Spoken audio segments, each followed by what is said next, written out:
What is up, guys? Welcome to my spoiler review of Scream 6. If you have not already checked it out, I do have a spoiler-free review where I go over all my general thoughts on the film, especially if you have not actually seen the movie and you plan to. Don't watch this video. Go and watch that one. Experience the movie in the theaters like you're supposed to. Don't go in with all the knowledge. Never understood that. But nonetheless, if you're somebody that just genuinely doesn't care about spoilers, isn't going to watch this movie, or has already watched the movie, welcome. Let's talk about my thoughts. So, quick little recap.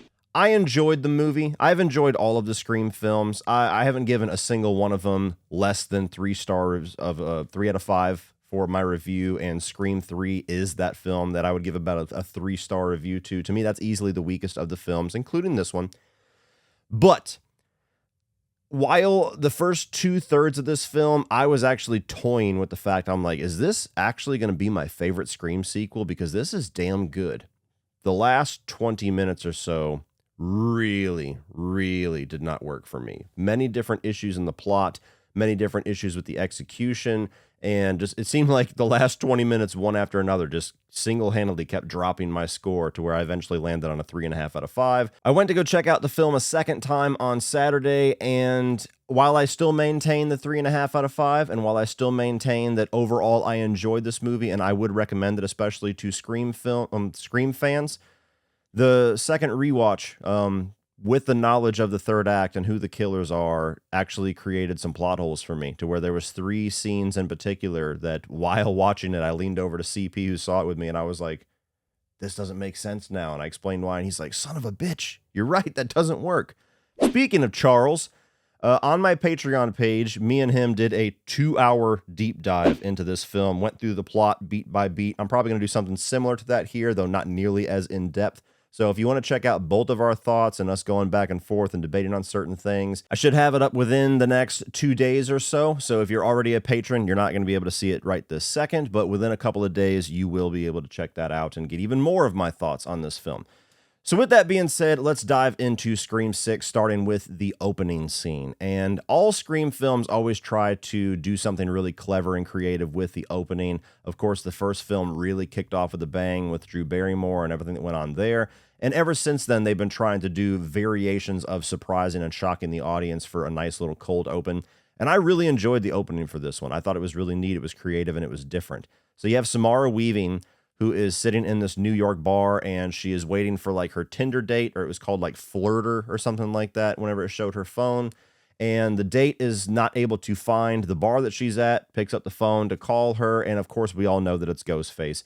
And he slowly draws her out of the bar, draws her out of a crowd, draws her into an alley, and then lo and behold, Ghostface comes out of nowhere and stabs the living shit out of her. But he takes the mask off. And you're like, what the fuck? We get to know who Ghostface is like right away? Okay, something's going to be going on here.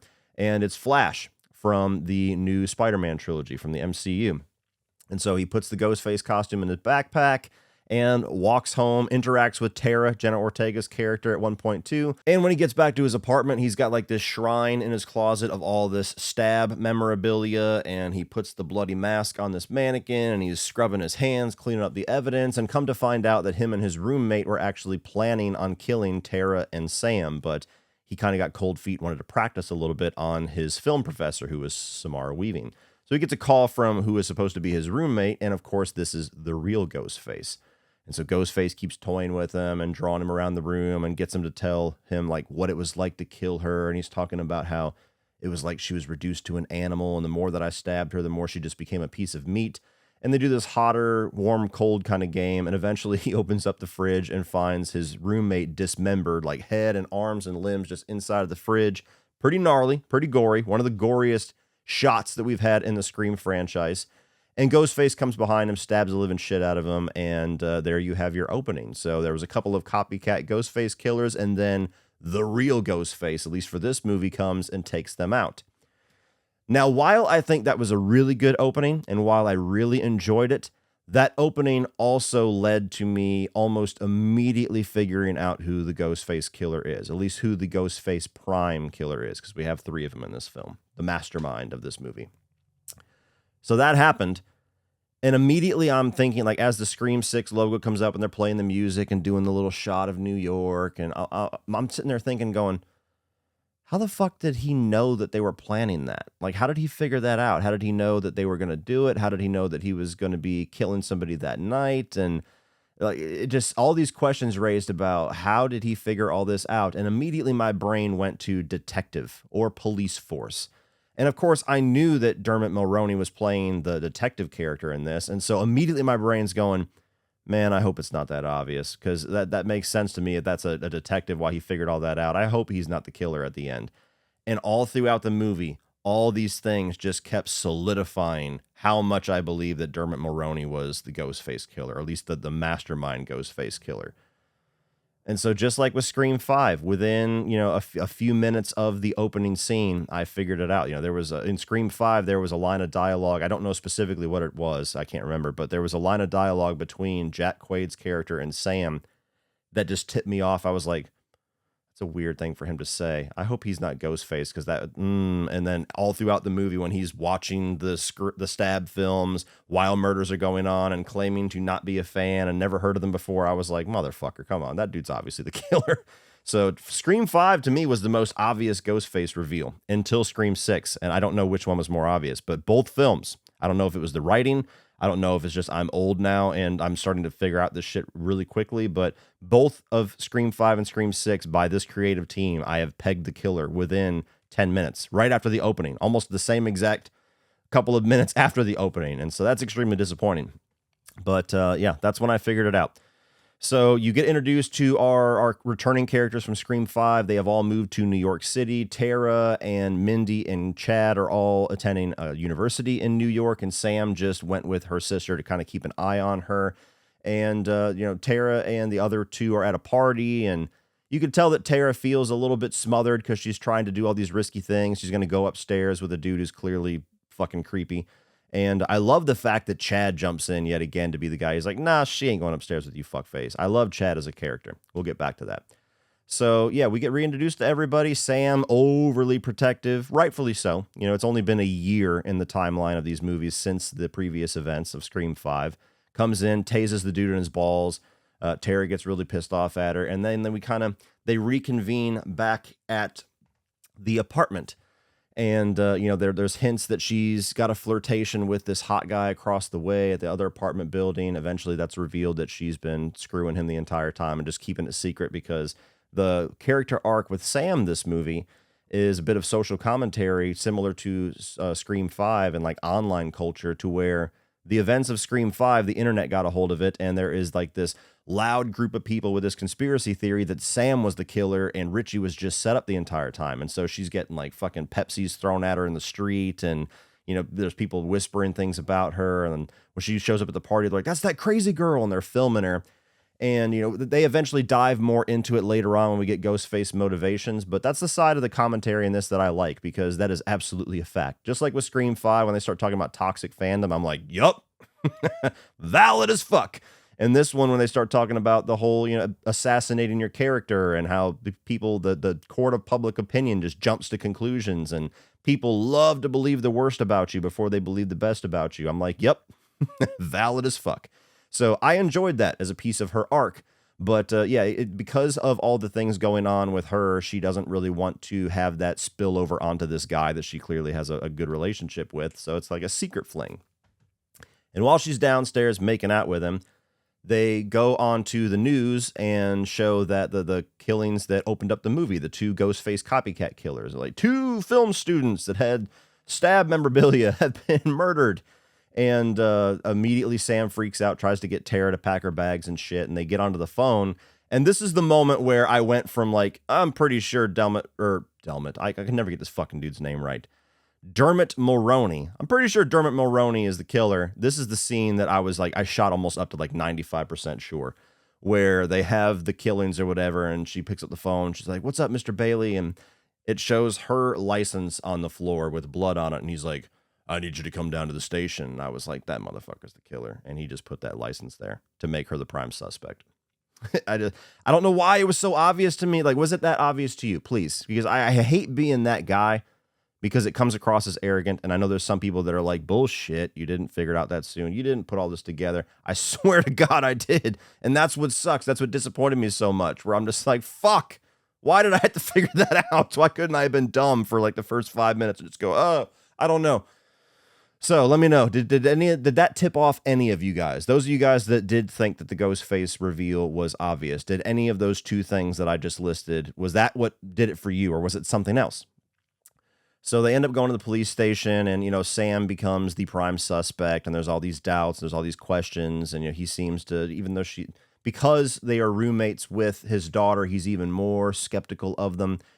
And, from there, you also get the introduction of Gail, to where Gail is now back into full-on Scream 1 mode, where she's the investigative reporter, and she's at odds with Sam and Tara, and basically the same relationship that she had with Sydney in Scream 1, to where she writes a book, gives her honest take on it to make a bunch of money and capitalize on it, and Sam and Tara are pretty pissed off about it because some of her honest thoughts aren't very kind to them, namely Sam.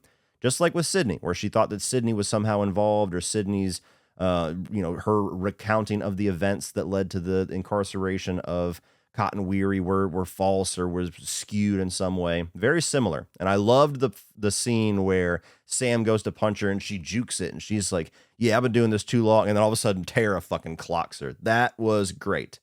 That was the biggest laugh in the theater, aside from the one when we're introduced to Quinn. And she's like, is that Paul in there? And as the door's shutting, the guy who just got fucked, he's like, who the fuck is Paul?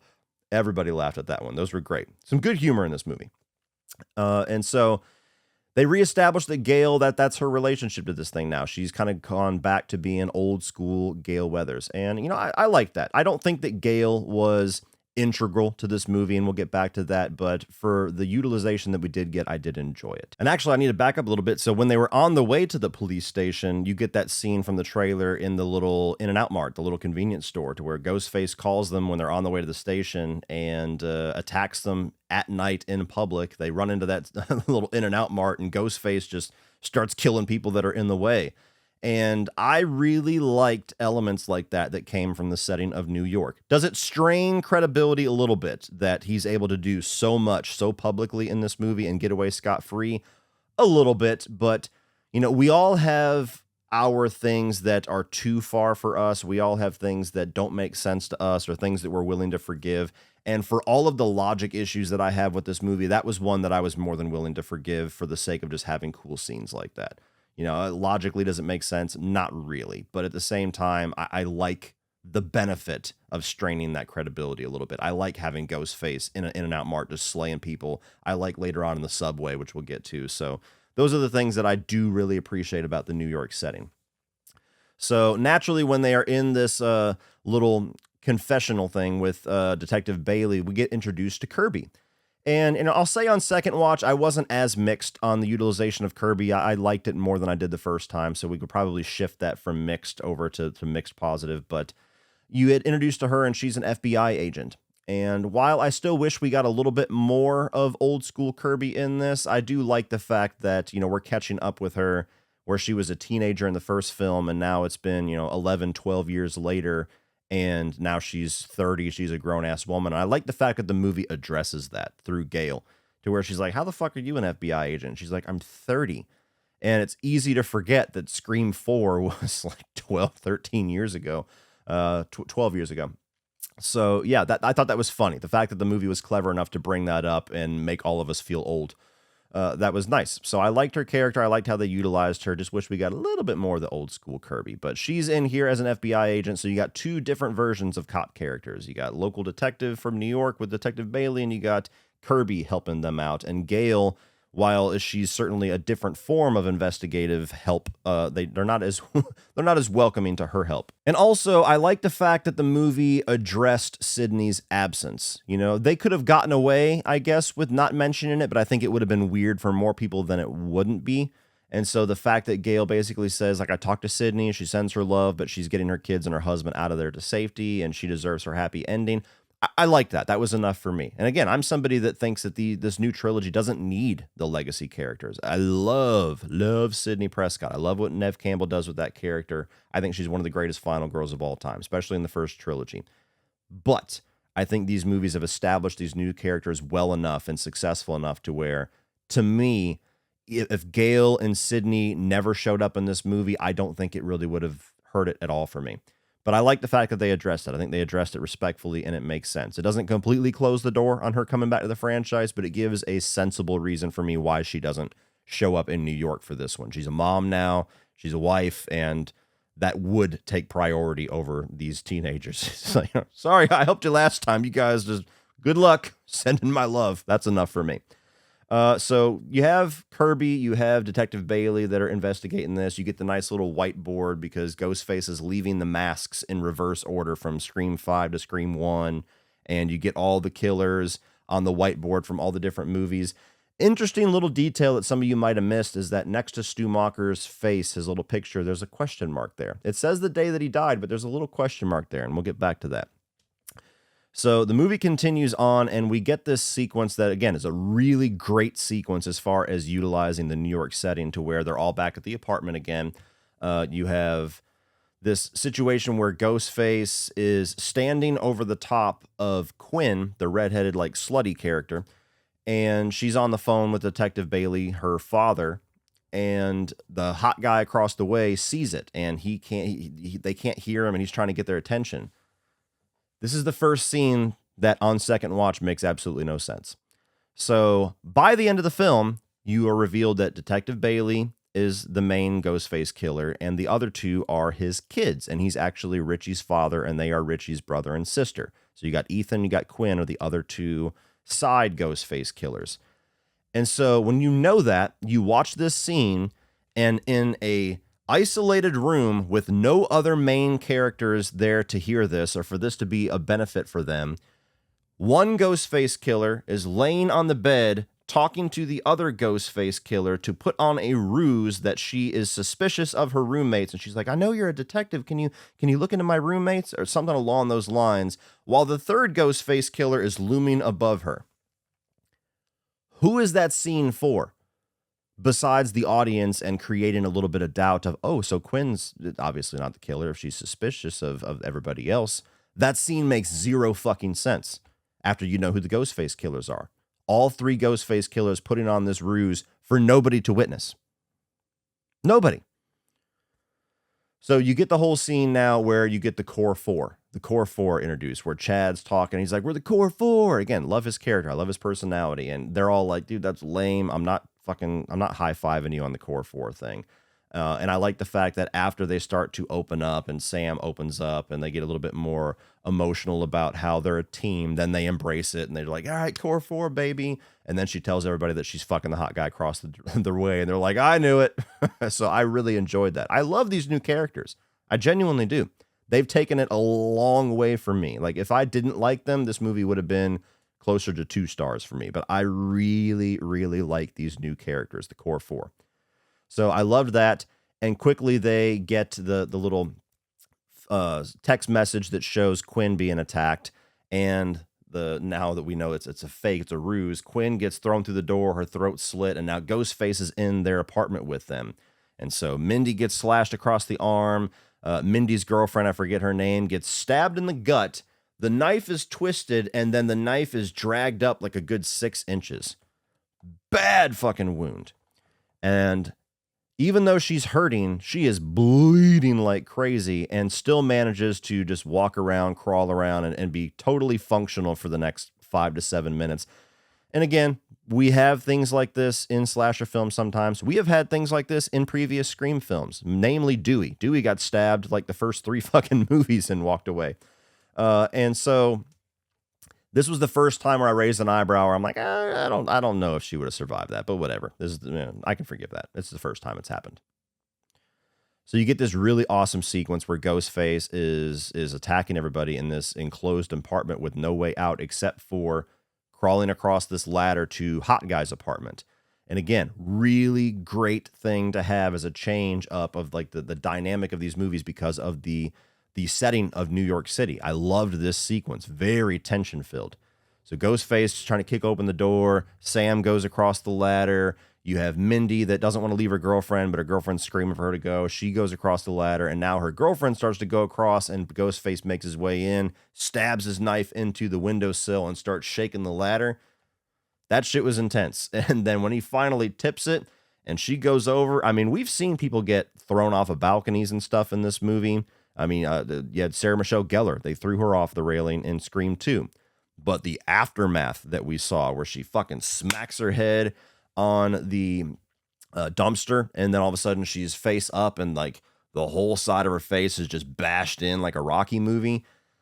I don't think that the kills are overly creative in this movie. They're not any more or less creative than this whole franchise, which has been one of my main criticisms of the franchise. But I appreciated the fact that they took the extra effort to make the aftermath and the gore look really fucking gnarly. So yeah, that was that was one where you're like, ooh, shit. So I loved that sequence. That was one of my favorite sequences in the movie. Then you have the morning after where they're all outside with the ambulances and the police, and you know, the 2 dead bodies upstairs are getting worked on. And you get Ethan that comes back that says that he was at an econ thing at the university. And again, I was dead set on Detective Bailey, but if there were other Ghostface killers, I never really tried to put 2 and 2 together, or 3 and 3 together, I guess, in this one. So I was convinced enough. I was like, I don't know. He could be the killer. He could absolutely be right. I have no idea. I just knew that Detective Bailey was the main one. So you have Detective Bailey come out.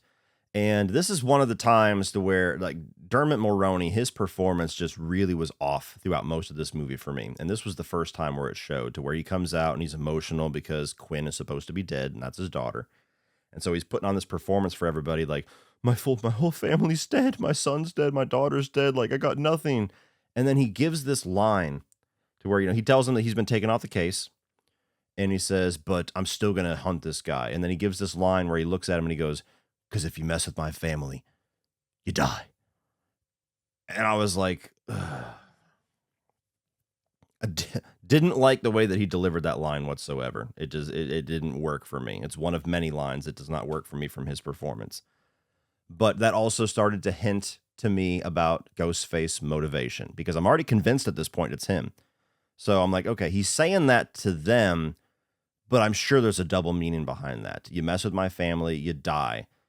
And so the fact that we kept getting phone calls from Richie's caller ID whenever Ghostface called her on the street before they went into the In-N-Out Mart, immediately I put 2 and 2 together and went, are they really going to be Richie's family? We did that in Scream 2. Is that going to be his father or his uncle or something? I don't know. We'll see. We'll see, I guess, but that's kind of lame. And so immediately after that, you have Gail Weathers come up.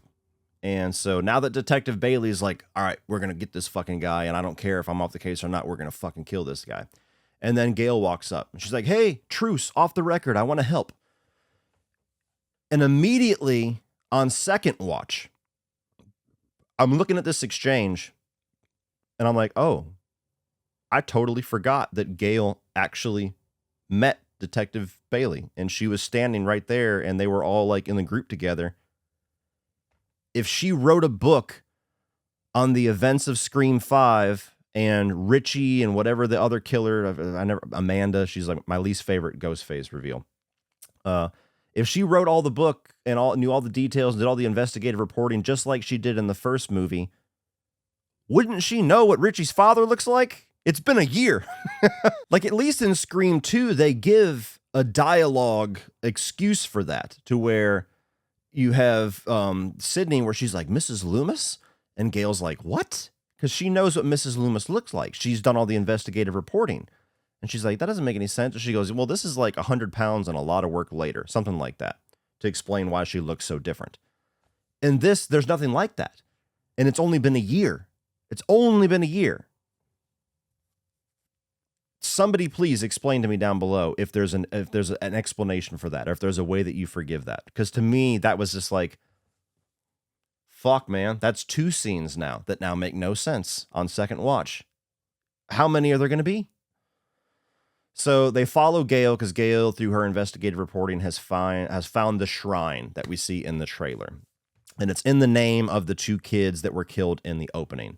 So it's being set up like they're just that level of stab fanatics, to where they have compiled all of pretty much basically every single piece of evidence from the first film all the way through to Scream 5. They got all of the 9 Ghostface robes with all 9 of the actual masks that the killer used. Some of them have the knives used by the killers. Some of them are in like little display cases next to the victims, like Kirby and the knife that stabbed her. You got the TV that killed Stumacher. You've got, the little shrine to Dewey. You got the Letterman's jacket from the kid that's killed in the opening of the first film. They have fucking everything. And again, this is a moment to where there's a few moments in this movie to where they want to have a really cool scene, but they got to strain credibility or do some dumb shit to get there. And this is the most forgivable one of all of them. But the explanation that we're given for how somebody is able to compile all of this actual real life evidence, they're like, what the fuck? Isn't this evidence? And then Kirby says, well, yeah, but cops like money. And my immediate response was, or a cop is the Ghostface killer. But nonetheless, yeah, they like money, I guess. So bit of a flimsy explanation for that. But nonetheless, it was a cool scene. I can forgive that one. That wasn't something that took me out in the first watch or the second watch. I was just like, not so much, but whatever. It's a cool scene. I like the shrine. And you get everybody that's kind of walking around and looking at certain things. And you have a scene here between Kirby and Mindy. And this is the only time you get like old school Kirby for a second, to where she sits down and she's like, so I hear you like horror movies. And they start doing like this like pissing contest for a second where they're like, best Nightmare on Elm Street movie, original. Best Friday the 13th movie. And then Kirby goes, final chapter. And Mindy goes, part 2. And I would agree with Kirby in that one. Not Mindy at all. Then they say something about Candyman, like Candyman original or reboot. Both. And Psycho 2, underrated. That was the best one. I'm like, yeah, you tell them, motherfuckers. So I liked that. I thought that was a really fun, cute scene, but I wish we got more of that Kirby in this. But there's also a line there that is very deliberate, to where they go, hey, that's the TV that killed Stumacher. And I think it was Mindy. She goes, if you believe he's actually dead. We'll get back to that.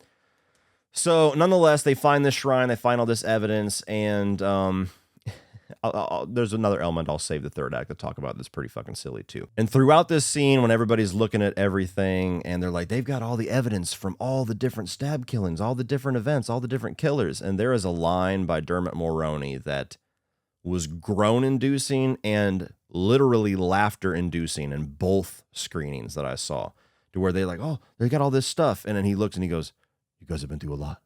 Or something along those lines. You guys have been through so much. And the way that he delivered it just fucking... Again, I was just like, dude, did they direct you this way? Or did they just let you have freedom? Like, what the fuck are you doing? He's a good actor. I've seen him do really good stuff. And he's been around for a long time. But whatever he was doing in this movie, man, it did not work for me. And that was the worst part till we get to the third act. So nonetheless, you have all of this evidence, and they come up with this idea to where they're like, hey, let's set a little snare trap for Ghostface. Let's go to Central Park, and we're going to draw him out. So you have Dermot Mulroney, Sam, and Tara in Central Park, and he's watching them with the little earpiece. You've got Kirby in a van distance away with Ethan and with Chad. And because Chad's not letting Ethan out of his sight at this point, after he was not there when Quinn and Mindy's girlfriend got attacked. And so their plan is to get Ghostface to call them, and they're going to trace the call and try to figure out where he's at, or try to draw him out even to Central Park at that. And there's a line about, how, it's just going to be like a cliche in the movie where right before we get him traced, he's going to hang up. This is a fucking waste of time. And she's like, yeah, I can trace a call in 15 seconds. Again, I like that. The meta commentary on movie tropes. I was going to say movie quotes. Movie tropes. That's one that's not even a horror one. That's just in general. So I like that. So you get this scene where they do all that. The plan comes to fruition. She finds out that the call's coming from this apartment down on this little corner. And they're like, oh, fuck, that's Gail's house. And so then we get the scene that is in the trailer where Gail is attacked by Ghostface. And if you do process of elimination, where Ethan is in the van and Dermot Mulroney was left alone because they took his car and fucking flew off, Quinn is the killer that is killing this muscular as fuck buddy that Gail has, and then throwing him through her little bookshelf like a rag doll. And there was a lot of criticism in Scream 5 about the size of Ghostface and the strength of Ghostface whenever Dewey was killed. and it did not match whatsoever to the identity of the girl who was revealed to be the second Ghostface killer at the end. Now, that's something that I think is absolutely valid, and there's a chance that we're going to discuss that they're going to fix that if you want to consider it a whole. But that was never really something that I've ever harped on, because that's pretty fucking hard to do. They want Ghostface to look imposing, and they want to have the same actor pretty much, portraying Ghostface while he's masked. And I'm sure if we wanted to nitpick, we could go through all of the Scream films and find issues, especially in Scream 4, because I don't think Jill Roberts or Rory Culkin are very big. But nonetheless, that was a huge criticism in Part 5. And then they did it again here, to where if you really want to dive into that, there is no way in hell that Quinn's body matches up with what that Ghostface is doing in this scene. But again, we'll talk about that later. Maybe they're going to fix that later on. So the Ghostface killer attacks Gail. And this is another moment where I did not buy the character doing such a stupid thing, because it was Gail. Gail is the biggest legacy character in this movie. She has been dealing with this shit and dealing with ghost faces and how to kill ghost faces for almost 30 years at this point. And so when it gets to the point where she's in the walk-in closet, the massive walk-in closet, she gets her gun, she shoots at the door, and Ghostface still calls her and lets her know, yeah, you missed, and I'm still in the fucking apartment.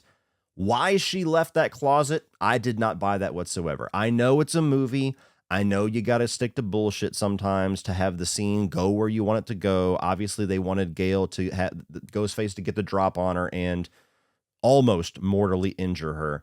But the path that they took to get there, I did not buy that character doing that. I mean, just keep that gun on the door, and there's one way in, one way out. And if he actually is going to try to get to you before somebody comes into the apartment and stops him, you're going to have way more of an advantage. You're going to have a full fucking clip into his face before he's 3 feet from you. So the fact that she immediately opened the door and walked into the middle of this gigantic living room to where there is like 19, 20 different angles that he could get the drop on her, didn't quite buy that. But nonetheless, Ghostface gets the drop on her, stabs her like right here, stabs her in the leg. She knocks him out, or knocks her out rather, and goes for the weapon while Ghostface is knocked out, and then Ghostface grabs glass and sticks her one more time. And just when Ghostface is about to deliver the killing blow, Sam and Tara show up, shoot at him, and he scampers away again without, a little implausible. He just runs away right past the paramedics and gets away scot-free. And so Gail has this little scene that to me would have been a great death scene. It would have been a great emotional death scene. The fact that she wanted Sydney to know that he didn't get her. And he's like, tell Sydney that he didn't get me. And I'm like, I think he got you.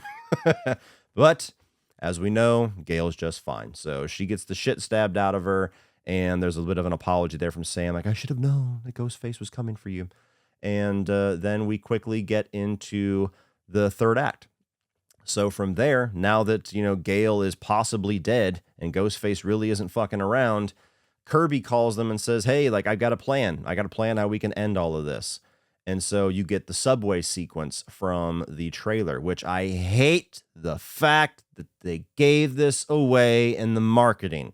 Was it an effective teaser? Hell yes, it was. But it was the best scene in the movie, in my opinion. It was so tension-filled. It was edited and shot so fucking well that even though I knew that Mindy was going to be the one getting stabbed at some point at the end of this sequence, I loved what they were doing, and I wish I could have experienced that without knowing where they were going. So you get the characters to where they're trying to get into the subway to go back to the theater from earlier on in the film to figure out what Kirby's plan is, and Mindy doesn't get into the subway train in enough time. So you have everybody else, and you have Mindy that is left behind with Ethan, who is her number one suspect for who is possibly Ghostface. And so you have one set of characters going off in the subway, and then you have Mindy and Ethan going off in a completely different train, and they keep cutting between them. It's like, I guess, a 3-day Halloween celebration at this point, or a 2-day Halloween celebration at this point in New York, because the first day was Halloween parties, and now people are still having Halloween masks and everything. But the train is filled with a bunch of people in costume. You got a Freddy costume, you got a Michael Myers costume, you got Pinhead, and you got like 17 ghost faces between the two trains. And so it does this brilliant thing at building tension and building unease to where you get shots of one group of people that see ghost faces and don't know if it's just regular Joe or if it's actually the killer. You get then shots of Mindy and Ethan in there with other ghost faces, and they keep cutting between them. They keep doing these great visual shots to where you have like Ghostface between the crowd, and then as like the lights flicker on and off like subways do in New York, whenever the lights go down, like you're blinking your eyes, then Ghostface is gone, but everything else is still exactly in frame where it was. It was beautifully done. Awesome sequence. And then, just like they showed in the teaser trailer, Mindy gets got. Somebody comes up in the Ghostface mask, grabs her, and stabs her right in the gut. And so she's down for the count. And now we have the third scene that makes absolutely zero fucking sense. And this one is the biggest one of them all, in my opinion. So she gets stabbed, and then through the crowd, we see Ethan, who is our number one suspect for Ghostface, and he's like, "Oh, Mindy," and runs over to her and is trying to help her, and she's like, "Oh, fuck, I got pegged the wrong killer again. Damn it, I'm so sorry, Ethan." And he's like, "Somebody help! Somebody help her!" Pulls her off of the subway, gets her against a pillar outside of the train. "Somebody help her!" If he's Ghostface, why the fuck is he helping her?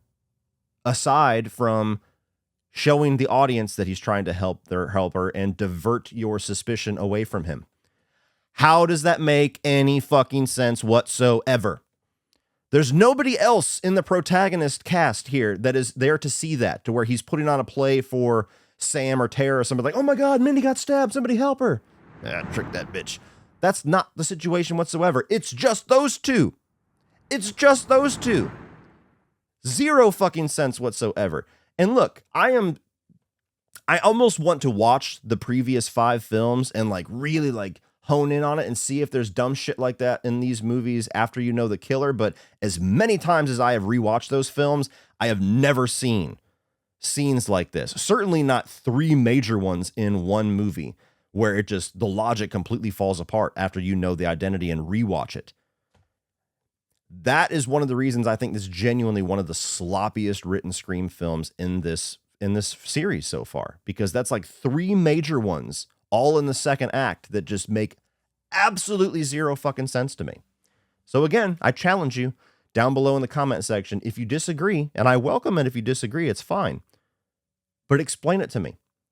If you genuinely think I'm wrong, and that does make sense for some reason that maybe I missed, please enlighten me, because I want that scene to make sense. I want to be corrected. Anyway, moving on from Ethan and Mindy, all the characters reconvene back at the theater shrine from Act 2.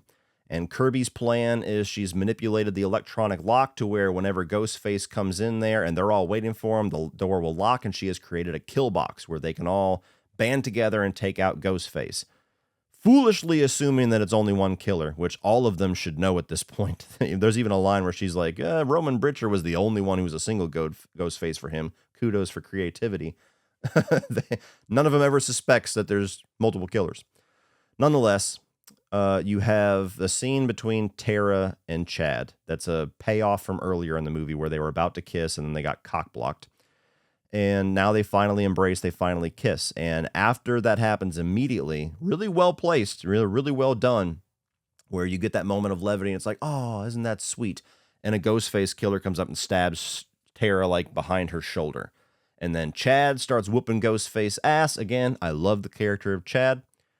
And there's a bit of a scuffle. Other characters come in, and then it comes to a point where he's not Ghostface down for the second or third time. And there is many times in this movie, which again is something that's minuscule because it's basically a trope of the genre at this point, where they knock Ghostface down and then they just run when they could easily finish the Ghostface off. There's times where the weapon is scattered on the floor, and it's just like, dude, you could just stomp the fuck out of them right now and the movie's over, but then the movie would be over. So again, nitpick, absolutely. But there's like 4 or 5 times where that happens to where, to me, if you do it twice, I can forgive that. If you're doing it all throughout the movie, it's too much. But you go to where he finally is going to give the kill shot. He grabs the fucking gumball machine. He's like, fuck this shit. And just does it above his head. And then another Ghostface comes up and stabs him right in the ribs. And then you get this scene that was genuinely effective for me, to where I'm like, fuck, I love Chad. It's just like when Randy got killed. And the 2 ghost faces take turns just turning this fucking dude into a pincushion. Like, there's like 8 to 10 stabs, maybe per ghost face. I mean, they're just fucking Swiss cheese in his ass. And he's like, run. And he's bleeding out his mouth already. And just He's done. He's done. Oh shit, that's the character that got killed in the third act, and we just got started in the third act. This is fucking high stakes, man. So then they run off, and Detective Bailey, just before that, actually, I need to back up, calls and says, hey, watch out, Kirby's actually probably the killer because I just called the FBI and she hasn't worked for them for 2 months and she got unhinged after Ghostface returned last year. And I'm like, bullshit, motherfucker. Bullshit, Ghostface. You're just trying to divert all the attention to her, and then when they don't trust her, you're going to show up and go, ha ha ha ha, bitch, it's me. And that's exactly what happens. Kirby shows up and shoots at the 2 Ghostface killers that we haven't had unmasked yet. They scatter. Detective Bailey shows up. There's a standoff. And as soon as Ghostface comes behind Detective Bailey, she's distracted for a second. He shoots her. And then we get our Ghostface reveals and our motivations and our Scooby-Doo scene. And I immediately slumped in my chair and went, fuck, why did I have to be right? Like, there was moments throughout Scream 5 to where even though I was pretty goddamn sure it was going to be Richie, I was like, but maybe. You know, that one character, they've created just enough doubt. Maybe they're making one person obvious to trap people like me that think that they're smart. And then they didn't do that. Scream 6, at no point in this film did I ever deviate. Everything that they tried to do to make me deviate just made me even more sure. To where I was like, 150%, that's going to be him. And when it finally was him, I was like, fuck. Yeah, okay, here we go. So for the first time, we have 3 Ghostface killers. And Detective Bailey reveals that he is the killer, and as soon as they ask him, like, it's you, and he's like, of course it was me. Like, from that moment to the time where his character is wiped out, he turns into a fucking cartoon. Like, he just cranks up the camp like crazy, and I thought it was ridiculous. So you have the reveals to where Detective Bailey's obviously the main Ghostface, and then one of the other Ghostfaces pulls off his mask, and it's Ethan. And he's kind of, laughing and everything maniacally at this point. And then for some reason they think, Mindy? And you pull off the mask and it's Quinn. And they're like, what the fuck? You were dead. And so you have the whole thing where they're all circling Sam and Tara and they're confused and they start to get the explanations. And it turns out that they are Richie's family. Dermot Mulroney's the father. The other 2 are the siblings. And they are here to avenge Richie's death. And one of the ways that they were doing that, which again is the part of the motivations that I really like, is the social commentary side to where they're like, who do you think started that rumor that you were the crazy bitch and Richie was innocent? That was us. Like, it's so easy to do nowadays. Just plant it out there and people will run with it like fucking moth to flame. And nowadays you can't just kill somebody. You got to assassinate their character first. And I'm like, this is good shit. I like this side of it. I think that the core motivation of we got to avenge Richie is fucking derivative as hell. But I like that side of it. I like the social commentary side of it. And so after a while where they're doing the speeches and they're, intimidating Sam and Tara and all that shit, they get the drop on him. Fucking Quinn gets a brick to the face and teeth fly out. And suddenly you're in chase mode to where Sam and Tara are trying to climb up to the 2nd floor and Detective Bailey's firing at them. And so you get this situation to where, and remember what I said earlier and in my spoiler-free review, from the point you get the Ghostface reveal to the end, it was like one after another of things that just continuously bugged me and really bummed me out and dropped my score. So the reveal, didn't like that. The motivation, didn't like that because it was predictable and I didn't think it was very interesting.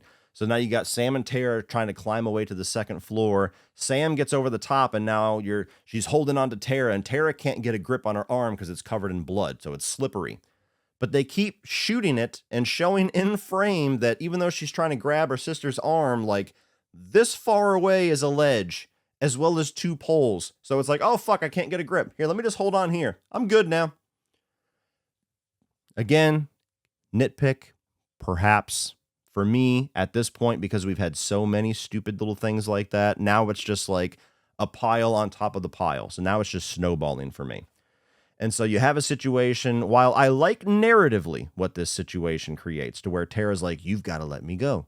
Because you got Ethan down below her swinging his knife. You've got Quinn upstairs doing the little Freddy Krueger thing where she's dragging the knife across the fucking poles. And so ghost faces are converging on them. And Sam looks and the gun is only like 6 inches away, which again is just like, hey, here, hold on to this while I grab the gun and fucking kill both of them. But no, you have it to where she's like, you got to let me go. you got to let me go, which is just like the payoff for the whole thing about her saying, you've got to trust me. You got to let me protect myself and not be so overbearing. And so she hands her the knife. The Billy Loomis knife, by the way, I forgot to mention this. She grabs the Billy Loomis knife that's still wet with blood. Like almost 30 years later. It's not dried. It looks like fucking strawberry jam. Nonetheless, whoops. Again, nitpick probably, but I thought that was fucking hilarious. So she gives her the Billy Loomis knife, and Tara drops onto Ethan, gets stabbed again. So now she's been stabbed in the shoulder, and now she's stabbed in the gut. And then she takes him right in the fucking face and seemingly kills that Ghostface. And then Sam has her gun, and she's got it on Quinn, and she's giving this little crazy, like, little smile, like, we got you, bitch. And she's like, you just lost another brother, I guess. And when Quinn reacts, she pops her in the fucking head. And when she falls, behind her is Detective Bailey. And then you get possibly the most ridiculous thing in the entire movie. There's a lot, so we can argue all day long which one is the worst. But this is one where it's just like, what the fuck was that?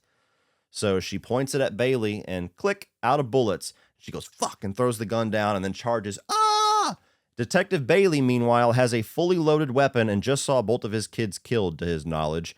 And rather than just shoot at Sam, because there's like 15 feet between them, he holds the gun out and runs at her and goes, ah! I was like, what? First watch, I was like, what the fuck was that? They fucking hit each other. They go over the railing, and both of them seemingly on first watch are knocked out. Detective Bailey comes to, and then you have to where he's the only one there, and Sam calls him and starts toying with him like Ghostface, kind of turning it on him like Sidney did in the first film. Problem is, made sense in the first film. Here, so they hit each other, they go over the railing, Detective Bailey gets knocked out, Sam doesn't, or she at least comes to significantly sooner than Detective Bailey. And rather than finish him, or at the very least take his fucking gun away, he's fucking passed out with a loaded weapon. Rather than do any of that, she scampers away, finds a Ghostface robe, finds a mask, gets her phone, and hides and waits for him to come to so that she can toy with him. Remember what I said about a cool scene that they have to do some dumb shit to get there? This is the other one, possibly the biggest one. The whole concept on paper of Sam putting on the Ghostface moniker to take out the killer, I like the idea, but again, the way that they got here, dumb as fuck. So Detective Bailey's laughing at the phone like, what's my favorite scary movie? What the fuck? And then he shoots a couple of mannequins a few times, and he's behind the curtain, and then all of a sudden Sam in the Ghostface outfit shows up behind him, and he feels it, and he turns all the way around, and again, loaded weapon that still has bullets in it, and rather than just go, oh fuck, and just shoot Sam, he goes, no, and holds his gun in the air while she stabs the shit out of him. Now, the part of this that I love is the way that they have framed the character of Sam and really done some work to change her as a very different protagonist than Sidney ever was. I love that. I love the fact that she matches the ferocity of Ghostface when she turns the blade on the killers. And when she's fucking she's stabbing him up and down the arms. Like, you thought Chad was a pincushion, dude. Like, she fucking takes his ass out. And so I loved that. But again, you had to do some stupid shit to get there. So she gets him down for the count, and you have this moment to where Tara walks in, and she's like embarrassed or like shocked for a second. She's like, oh fuck, she sees my dark side. And Tara more or less like approves, and she's like, oh yeah, well, you did fuck with my family, and stabs him in the eye. Ooh, great kill. And I love the fact that Tara was just like, don't be embarrassed, fuck him up. That was great. And even after he's dead, she's like, nice. I love that. I love that part of it. Everything else surrounding it, no. So then, they're sitting there. Meanwhile, with Tara having, 2 gigantic stab wounds, and, she's fine. And they're sitting there having a happy conversation about like, oh, it's okay. I want you to protect me. I want you to be there for me. And then Ethan does the classic whole like one final scare thing, and Kirby pushes the Stu Macher TV over and kills him. And I like that. That was fine. And her line about, I saw that in a scary movie once. That was cool. And at this point, I'm already extremely disappointed. But there's still one more punch to the gut that just absolutely killed me. So they're all outside, and everybody is getting wheeled out. It's we're a few minutes away from the credits. You know what's going to happen. We're wrapping up. We're in the we're in the resolution phase now of the story. And so you got everybody outside. Kirby's getting wheeled into an ambulance, and I think either she says it or somebody goes, "Gail's going to be okay, and Mindy's on the way. We couldn't keep her."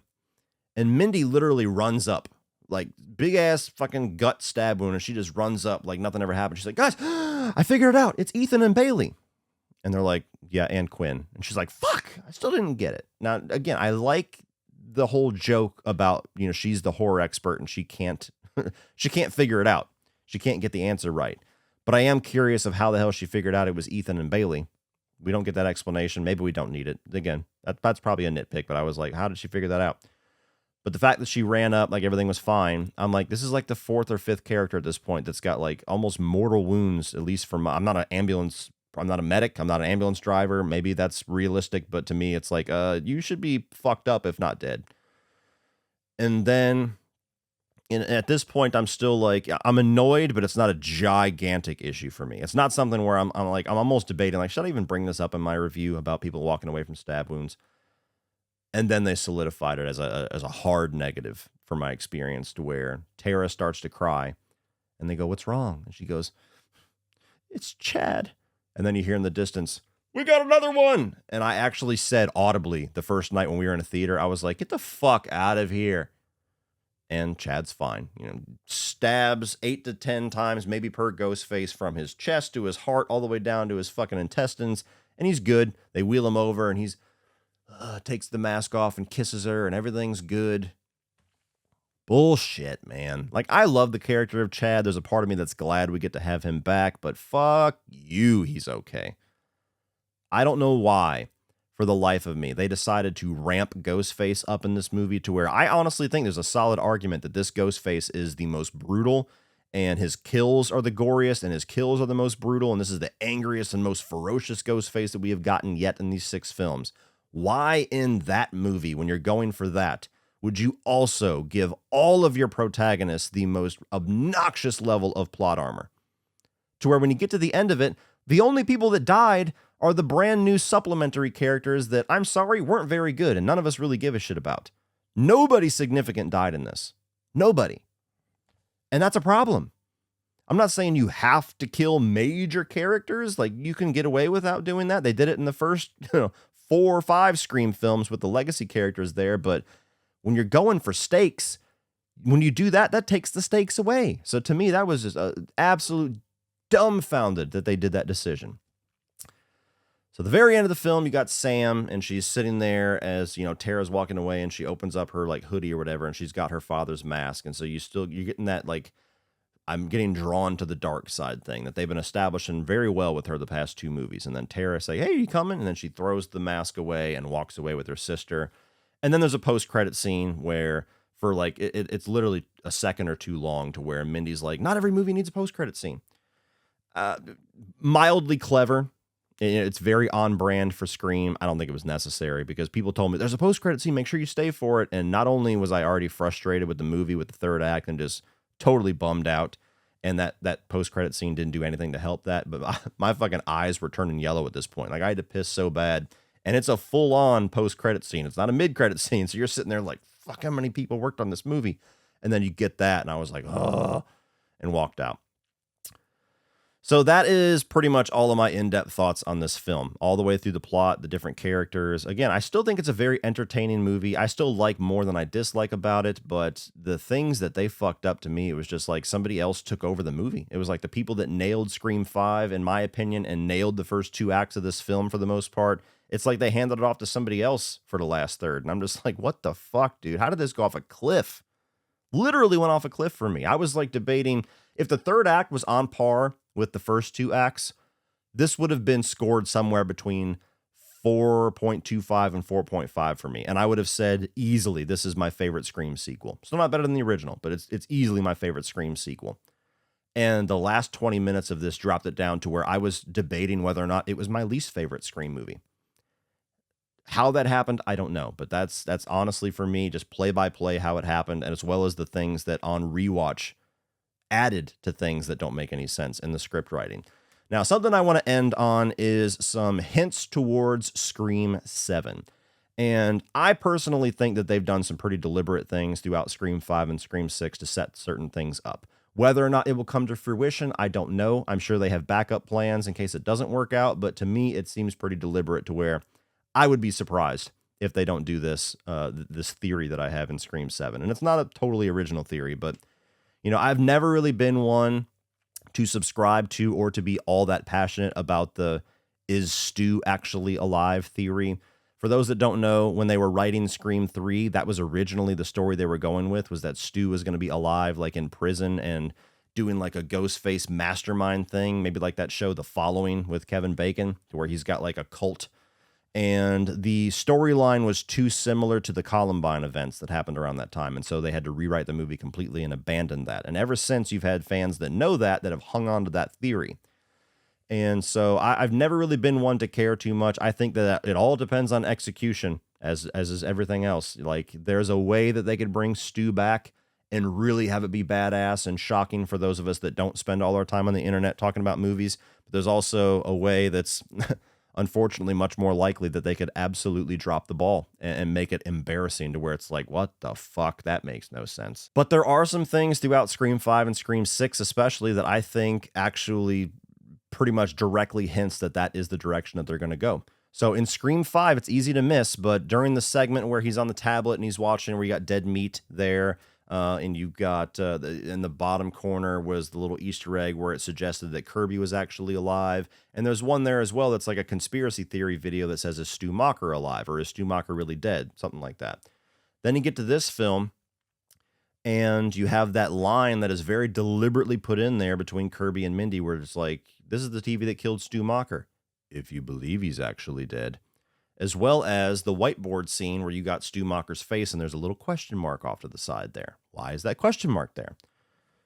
And when you look at the similarities in the plots and the third act reveals between Scream 5 and the original and Scream 6 and Scream 2. So Scream 5 deliberately harkens back to the third act of Scream 1 with going back to Stu's house and making it like very directly tying things back to the reveals of the first film. And you have that exact same thing, maybe even more so in Scream 6, to where we are in a theater again, and the Ghostface motivations is, my psycho son from the previous film must be avenged, so I became a killer too. Exactly the same thing that we got from Mrs. Loomis in Scream 2. And so if we're following that pattern, that means that Scream 7 is going to be taking its cues from Scream 3. And what did we get in Scream 3? We got one solitary killer that was revealed to like this whole I was alive or I existed the entire time and you never even realized type thing, as well as a plot about how that Ghostface also manipulated and created the events of the previous two films. And so to me, the writing is boldly on the wall that they're setting up Scream 7 to where Stu is going to be revealed to be the killer. He's been alive this whole time. Hopefully whatever explanation they give for that is sensible and not something stupid and lazy, or it's going to tank the entire thing. Surprise, Sydney. And he manipulated the events and created the killers or guided the killers of Scream 5 and Scream 6. Now, the good part about that is that some of the plot holes or logic issues that many people have regarding Scream 5 and Scream 6, namely with the size of Ghostface, like the Ghostface that kills Dewey, and then in this one, the Ghostface that kills, or almost kills, Gail. After Stu is revealed, they could easily just show, in his explanation, and show flashbacks to the Ghostface that killed Dewey and the Ghostface that attacked Gail and show that that was actually Stu the whole time. And it would make sense being that the only two scenes that have that little bit of a logic issue of the size of Ghostface, the strength of Ghostface or whatever, at least the only ones that I can remember, maybe there's more.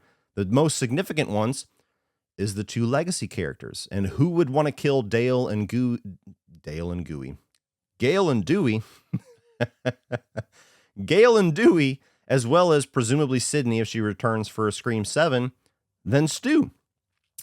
And so that's the good side of it, is that for, they could get rid of some of those plot holes, make the trilogy a little tighter overall, as well as the vast majority of people out there that love Scream films that unfortunately or fortunately don't, look at Twitter and don't talk about horror films online and don't know that there's a massive following out there that every single time we talk about Scream, they're putting together all these clues about how Stu's been alive the entire time, and to the point where, me personally, even if they pull it off well, it's not going to be very surprising because the internet's pretty much beat it into the fucking ground at this point. But a lot more people than me will probably be pleasantly surprised, shocked, and love that reveal if they pull it off well. So that is my opinion on where things are going in Scream 7. I don't know if you guys agree, disagree, if you have very direct things that would like contradict that other than just the logic of there's no way Stu could live, or, why did we not hear about Stu living until now? There's a million different ways they could explain that, and we'll see if they do it well. But let me know what your guys' thoughts are on where things are going in Scream 7, as well as everything that I talked about with Scream 6, things that you agree with, things that you disagree with. Again, we all have different limits, different little tolerances for logic issues, for plot holes, for things that seem ridiculous. So we're all having different experiences. This is going to be a very divisive movie in this franchise because I've seen people that love it. I've seen people say best sequel. I've seen people say best in the franchise. I've seen people that hated it. And I've seen a lot of people in the middle that love parts of it, did not like the third act reveal, or loved the third act but didn't like the first two acts. It is chaos out there. So let me know your chaos down in the comments, and we will continue to talk about Scream 6. And keep your eyes peeled over the next couple of days when I eventually drop my new re-ranking of the Scream franchise from worst to best. Well, that's it for this one, guys. If you enjoyed that, please click over here for all of my Scream reviews, and I'm also going to put my ranking the Ghostface killers. Now, this is after Scream 5. I don't know if I'm going to redo this video or not, but all of the Ghostface killers from Scream 1 to Scream 5 over here. Like and share this video. Hit that subscribe button so you don't miss my upcoming ranking of the films. And as always, remember, opinions are like assholes, but that doesn't mean you have to be.